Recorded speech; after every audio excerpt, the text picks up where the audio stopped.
say that that is looking pretty good. Smoke ring,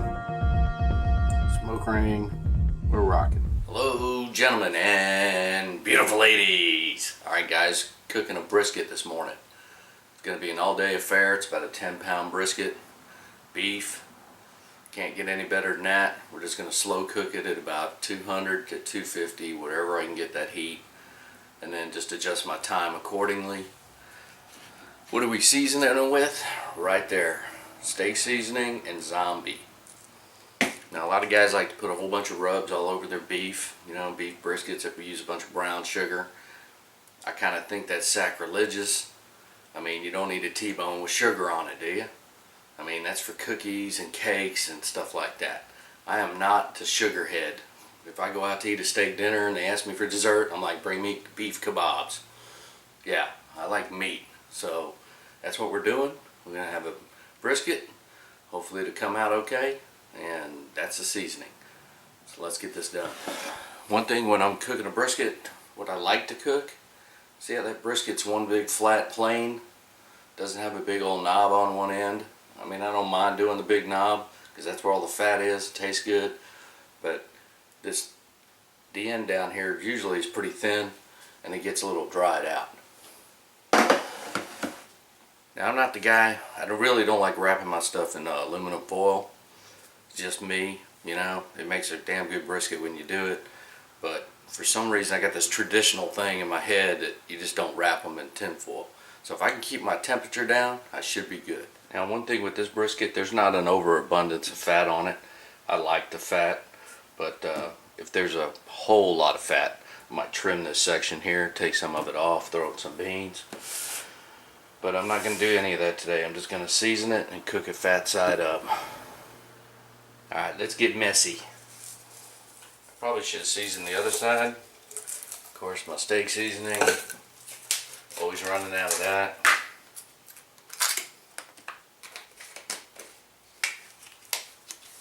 Zombie dust, world famous, as some people have told me. I love zombie. This is going to add a kick to it. Gonna spice this baby up. And go heavy, man. Go heavy or go home. Alright, time to clean the counter. Alright y'all, I'm going to do something a little different today. This is just your standard fare. You can leave it like that. But what do you put on steaks? Yeah, Winchester sauce, right? So I'm going to give that a few shots just to see what happens. No big deal. It's probably just going to burn off, won't taste it. But it may have a little heat, a little bit of sweetness to it on the end. But we're going to see. You know, I'm always experimenting and I really don't care. You know, I just want it to taste good, which I know it will, so let's give it a couple of shots. Nothing major here. Just gonna kind of give it a sprinkle action. We're gonna roll it. I don't want it running off. I just want a little bit on there so it dries out. That kicks up the flavor, the smell, man. It's smelling awesome. Just a little bit. A little something, something. As I like to say, make your stecker peck out. So what is the wood of the day? I know you hardcore barbecue guys all have your favorite wood. Mine's mesquite, hands down. Especially this charcoal my buddy gets me out of Mexico. It's big old charcoal logs of mesquite. And luckily I just found about 30 miles away I found a farmer's market that actually sells it. So now I got my own supply. Of course I'm still going to make him bring me some. But anyway, deal is I love mesquite. This stuff here, this charcoal, puts out a nice little wisp of white smoke after it's burning good, and it has a good temperature, everything else.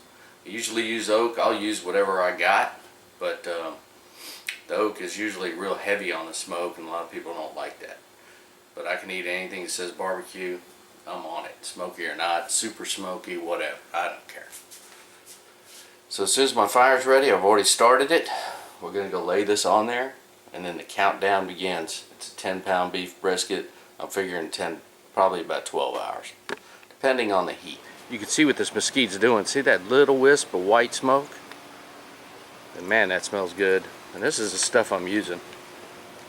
Let's see what this bag says.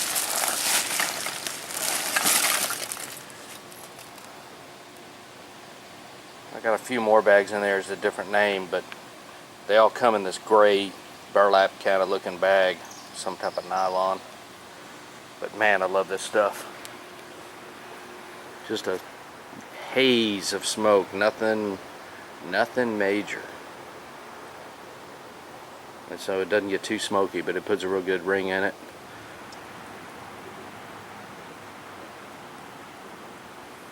You can barely see that smoke. That's what I want all day long, and it's rolling right at 250. So now we're just sitting around and wait. Maybe I should have used this one. Check this out. This is my stainless steel smoker. Check it out. Ken and Barbie would be proud. All stainless. That's friggin' awesome. I need to cook some hot dogs on it. I just haven't done it yet.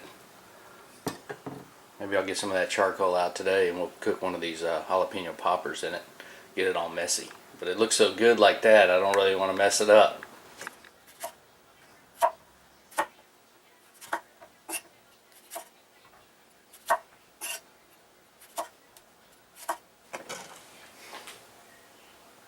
Baby spoons work great.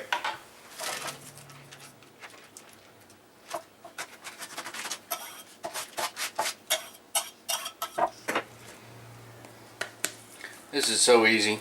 Gotta add some lumbre. Gotta dice up some chives. Gotta dice up some cilantro.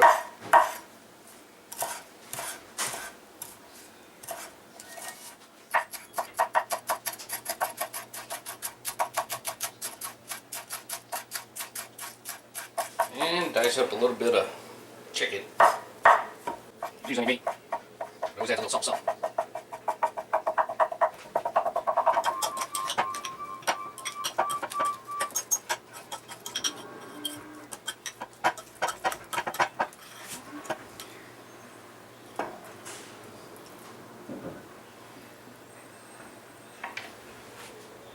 And all I have to do is wrap them in bacon.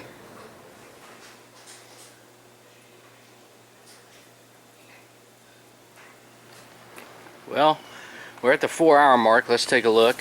My temperatures have been rolling right around 250, which is a little warmer than what I wanted, but that's okay. That brisket looks pretty darn good right there. Now we got at least another 4 hours to go. Alright y'all, it's been on about 8 hours. It sure is looking good, but you got to have your jalapeno poppers. So I'm going to go ahead and lay these all up in here. We're going to cook those for about an hour. Let that bacon get done.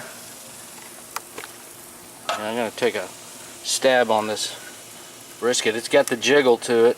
I don't think it's up to temp. We'll see. Oh yeah, it might be at temp. Well, 190. Oh, that baby's done. That sucker is done. My temperatures were a little bit warmer than what I was expecting, but we'll see if it dried it out or not. That's what I'm looking at on my charcoal. That mesquite burns hot. Got a heavy hand with it, but as you can tell, it barely smokes. Okay guys, took the brisket off. It only actually took 8 hours to cook. My temperatures were rolling right around 250. It was a little hotter than I normally do it, but that, you know, take what you can get. I couldn't get it to cool off. That mesquite burns pretty hot. I'm going to let it rest for a little while, and then I'm going to cut it. Hopefully it won't be all dried out, so we'll have to see. It does look good. It's got some movement to it, so I think we're going to be okay.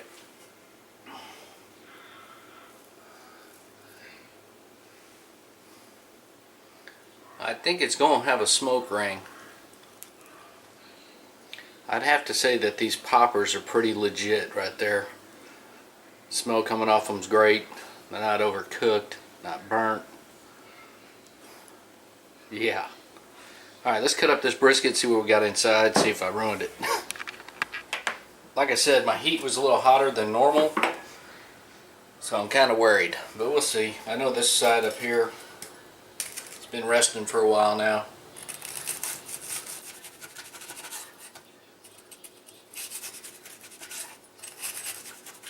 Well, the bark's nice and dry.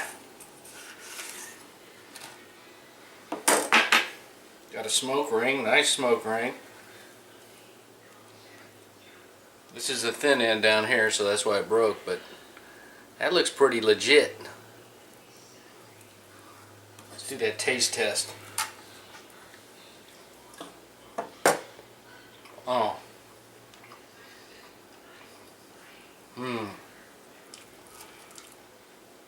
Man, it's got that heat from the zombie, flavor from the steak. Oh, it's good. Alright guys, I'm still cutting this up.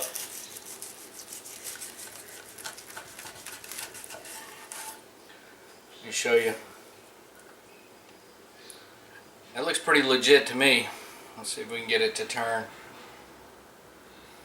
Not bad, huh? See that smoke ring? Tender. It is a little dry here. Well, it's not really dry, it's just tender, but it's, once I put that, you know, you wanted barbecue sauce on there, I'm gonna be rocking. Alright guys, that's the bark right there. It's a piece of fat.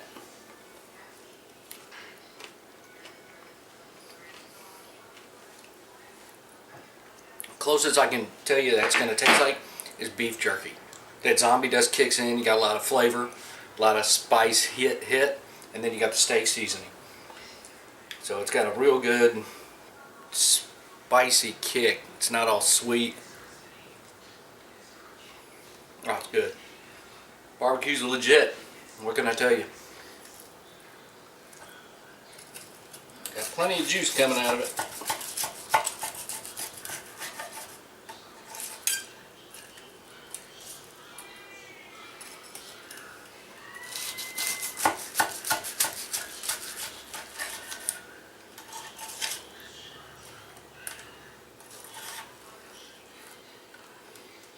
Looks good to me.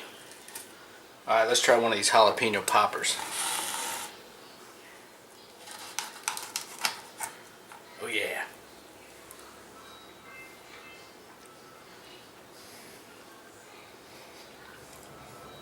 Those are off the chain. They're not even hot.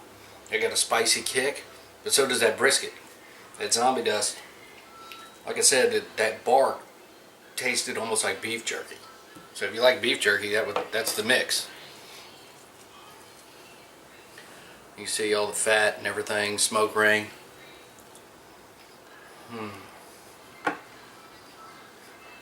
Whole thing with this brisket is it's not overly smoky. It almost tastes like it cooked in the oven. It has some smoke, but the flavor's just beef. Not a bunch of sugar or any of that. I'm gonna make a real pig out of myself. Alright, let me tell you guys. I stuffed some of that brisket into a baked potato. Fully loaded baked potato.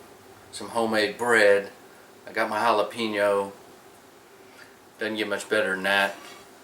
I would be eating more of our barbecue, but my son showed up and took about 3/4 of it. Yeah, he has perfect timing. Imagine that. So, anyway, appreciate you watching. Hopefully I'll do some more videos. But that's how you barbecue brisket. Keep it at about 225. I actually didn't even follow my own rules, but it still came out okay. So just get your fire going, throw the meat on, and get after it. Anyway, check out thehogzone.com. Check out the Hog Zone. Like, subscribe, and I appreciate you watching. Because it's the Hog Zone on Deep Fried King Channel. My main goal is to blow up and then act like I don't know nobody.